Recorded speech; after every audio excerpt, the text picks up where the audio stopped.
A small story. A young sannyasi lived across the road from a beautiful courtesan. The sannyasi was all the time trying to meditate. The courtesan, on the other hand, carried on her way of earning money. Many men came and went from her house.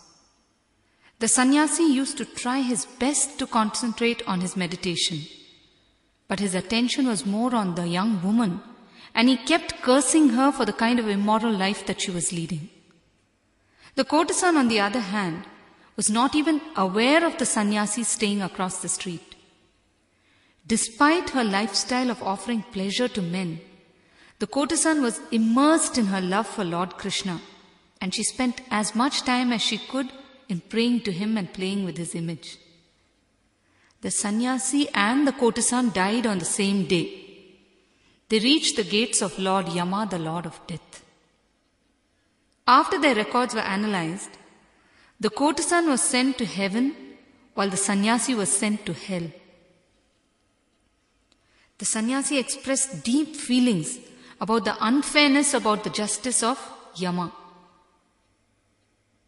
Yama calmly explained to the sannyasi, "All your life, under the guise of meditating, you were harboring lust for the courtesan, while she, on the other hand, despite whatever she was doing, she was totally focused on God." Moralists live a superficial, fearing and shallow life. They don't live totally. They are in constant fear of stepping out of morality. Their true intentions are kept well covered under the guise of morality. That is the problem when you simply operate out of moral codes instead of your inner intelligence. When you operate from your intelligence, there will be a certain purity in you. When you operate simply from the periphery, from moral codes, there will be no beauty or purity in you. Those who are afraid and unsure of themselves, they set up moral codes and follow them.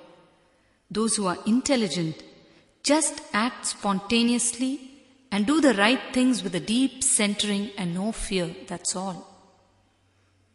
Like morality, prestige also gives rise to fear. Prestige, name, fame, social status, all these give rise to fear. These fears are nothing but the fears of your ego.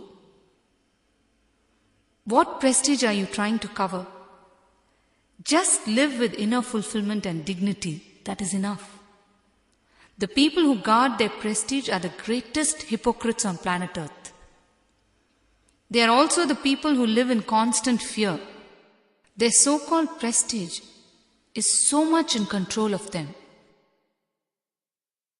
One man was fishing in the river one day.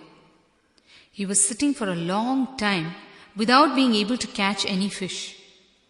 He dozed off with the fishing rod in his hand. Suddenly, a heavy fish caught the bait and tugged at it. The man just tumbled into the water before he could wake up. A boy was watching this from a distance, and he asked his father, "Dad, was he catching the fish or was the fish catching him?" So you see, when prestige becomes larger than life for you, it starts consuming you. You are no more in search of it. It simply consumes you, that's all. And why are you afraid of losing your prestige? Because your prestige makes you feel that you are extraordinary. Your prestige gives you a solid identity in society. People with money and prestige do all sorts of nonsensical things and immoral things, and they get away with it. People talk about them behind their backs and then greet them on their faces because of their power and prestige. This is the kind of prestige they are trying to guard so carefully. Let me tell you one thing. Existence will never choose you if you are like this. In the material world, you may get what you want. You may appear successful, but in the eyes of existence, you will remain poor. Existence has its own ways of choosing. Understand that prestige, name, fame, power, these are all your own imagination. You give life to them. You create them and develop a fear about losing them. Just live with infinite love for everyone and everything around you. Feel deep love for anyone and anything that comes your way.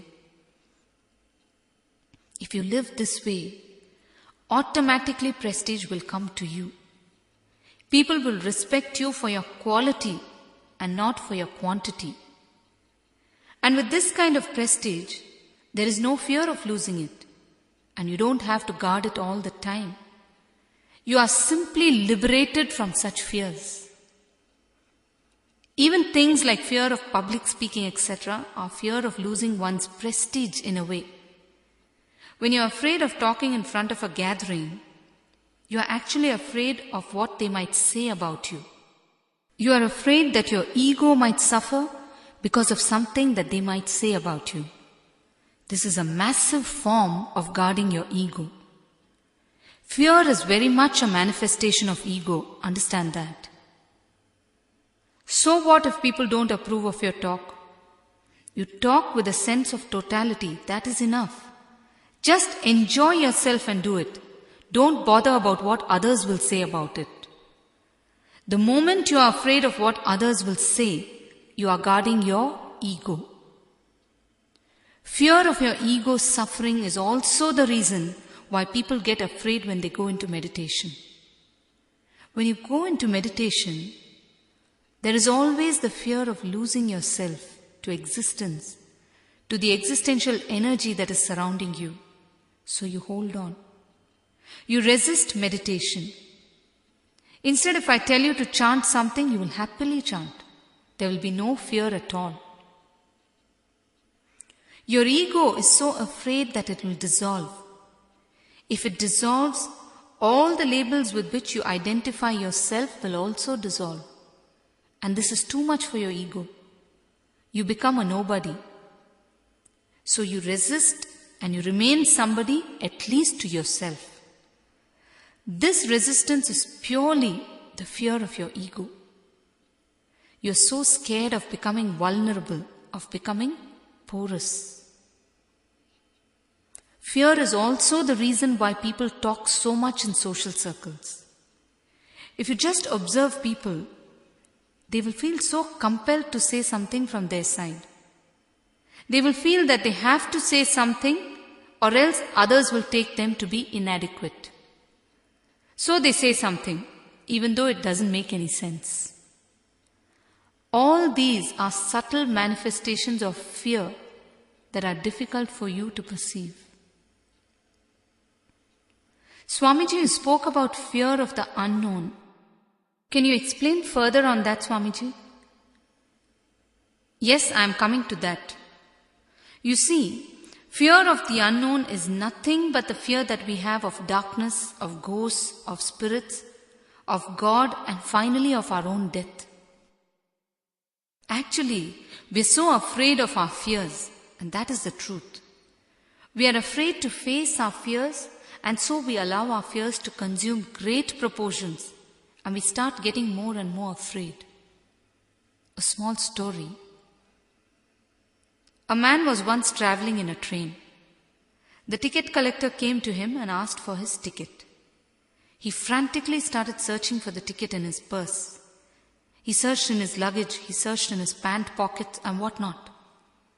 The ticket collector was watching him and said, "Sir, why don't you search in your coat pocket?" The man replied, "Please don't ask me to look in it now. My only hope is that it will be there." We are so afraid to look. We are so afraid to look at our fears. That is the whole problem. So we delude ourselves in comfort zones and keep carrying on. Never fear to look. I tell you, never fear to look. The moment you fear to look, you are only creating more fear because it becomes more unknown to you. Just look into the fear and accept that you are in fear. Automatically the fear will dissolve. If you start facing your fears one after another with awareness, somewhere down the line, intelligence will replace fear, and you will have lesser and lesser of the fear emotion in you.